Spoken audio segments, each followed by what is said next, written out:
Welcome to Penrose Learning, where we make understanding easy. In this video, I will compare name brand versus store brand products. We'll explore the common perceptions and realities surrounding their quality, ingredients, and value. My goal is to help you make more informed purchasing decisions that align with your budget and preferences. By the end, you'll have a clearer understanding of when to choose a name brand and when a store brand might be the smarter, more economical option for your household needs. Many store brand items are actually produced in the very same factories as their more expensive name brand counterparts.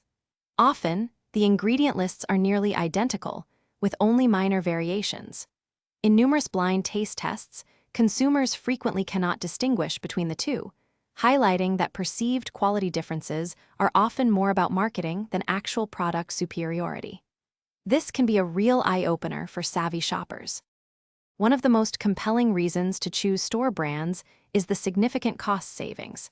They typically offer prices that are 20 to 40% lower than name brands.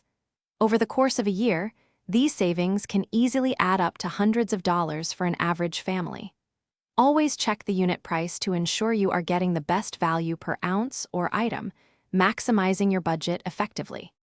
For everyday essentials like paper towels, cleaning supplies, or basic pantry items, store brands often provide excellent quality at a fraction of the cost. However, for certain products, such as specific snacks or medications, your personal preference or a unique formulation might lead you to choose a name brand. Don't be afraid to experiment with different store brand options to discover high-quality, budget-friendly alternatives that work for you and your family. Thanks for watching. If this was helpful, leave a like and consider subscribing. See you next time.